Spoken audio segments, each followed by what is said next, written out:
Wherever you go, whatever you do, throw a little at it. Omax, Vest and Briefs.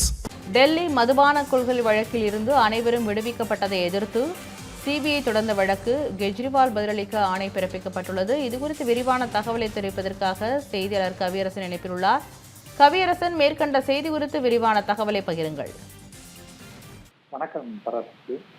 டெல்லியில ஆம் ஆத்மி தலைமையிலான ஆட்சி நடந்தபோது மதுபான கொள்கை தொடர்பாக, அதாவது மதுபானத்தை கொள்முதல் செய்வது தொடர்பாக ஒரு கொள்கையை வகுத்தாங்க. அந்த கொள்கை தனியாருக்கு லாபம் தரக்கூடிய வகையில இருக்கிறது, அதனால இந்த விவகாரத்துல ஊழல் நடந்திருக்கிறது அப்படின்னு சொல்லி சிபிஐ வழக்கு பதிவு பண்றாங்க.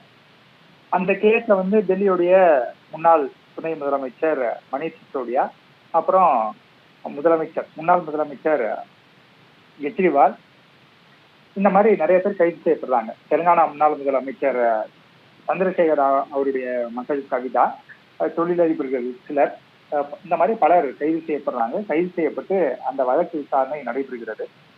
அப்ப சிபிஐ சிறப்பு நீதிமன்றம் டெல்லியில இருக்கு. அந்த நீதிமன்றம் இந்த வழக்கை விசாரித்து கெஜ்ரிவால், மணீஷ் சிசோடியா உள்ளிட்ட 23 பேரையும் விடுவிச்சுட்டாங்க. அதுக்கு அவங்க சொன்ன காரணம் சிபிஐ தாக்கல் செய்திருக்கக்கூடிய குற்றப்பத்திரிகையில ஊழல் நடைபெற்றதுக்கான மூகாந்திரம் இல்ல, யூகங்களின் அடிப்படையில தான் இந்த சார்ஜ் ஷீட்டே ஃபைல் பண்ணப்பட்டிருப்பது போல தெரியுது, அதனால நாங்க 23 பேரையும் விடுவிக்கிறோம் அப்படின்னு சொல்லி உத்தரவு கொடுத்திருந்தாங்க.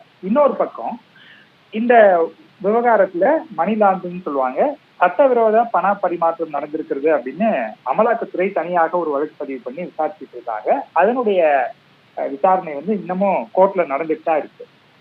இந்த நிலைமையில டெல்லி உயர்நீதிமன்றத்துல சிபிஐ மேல்முறையீடு செய்யறாங்க. அதுல 2 விஷயம் கேட்கிறாங்க. ஒன்று, இந்த மதுபான கொள்கை ஊழல் வழக்கில் 23 பேர் விடுவிக்கப்பட்டதை எதிர்த்து ஒரு பிரேயர் வைக்கிறாங்க. இன்னொன்னு இந்த வழக்குல சில சிபிஐ அதிகாரிகள் மேல துறை ரீதியாக நடவடிக்கை எடுக்கணும்னு சிறப்பு நீதிமன்றம் கொடுத்த உத்தரவுக்கு எதிராகவும் ஒரு கோரிக்கையை முன்வைக்கிறாங்க. அது தொடர்பாக இன்றைக்கு விசாரணை நடைபெற்ற போது சிபிஐ தரப்புல வாதங்கள் முன்வைக்கப்பட்டது. எல்லாத்தையும் கேட்ட நீதிமன்றம் 2 முக்கியமான உத்தரவுகளை பிறப்பித்திருக்கிறாங்க. ஒன்று, இந்த சிபிஐ அதிகாரிகள் மேல நடவடிக்கை எடுக்கணும்னு விசாரணை நீதிமன்றம் கொடுத்த உத்தரவை ஸ்டே கொடுக்குறாங்க. அந்த மாதிரி எதுவும் பண்ண வேண்டாம் அப்படின்னு ஒரு ஸ்டே கொடுக்குறாங்க. அடுத்ததாக, இந்த மதுபான கொள்கை ஊழல் வழக்குல அமலாக்கத்துறை தொடர்ந்த கேஸ விசாரணை நீதிமன்றம் இப்போதைக்கு விசாரிக்க வேண்டாம், அதையும் நிறுத்தி வைங்க அப்படின்னு 2 உத்தரவை கொடுத்திருக்கிறாங்க. மேலும் இந்த விவகாரத்துல, அதாவது சிபிஐ மேல்முறையீடு செய்திருக்கக்கூடிய விவகாரத்துல கெஜ்ரிவால் உள்ளிட்டோர் பதில் மனு தாக்கல் செய்யணும் அப்படிங்கிற உத்தரவையும் கொடுத்து வழக்கை மார்ச் 16ஆம் தேதிக்கு ஒத்தி வைத்திருக்கிறாங்க.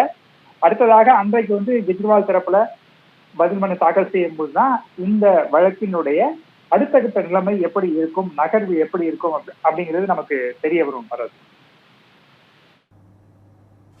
விரிவான தகவலை பகிர்ந்தமைக்கு நன்றி கவியரசன்.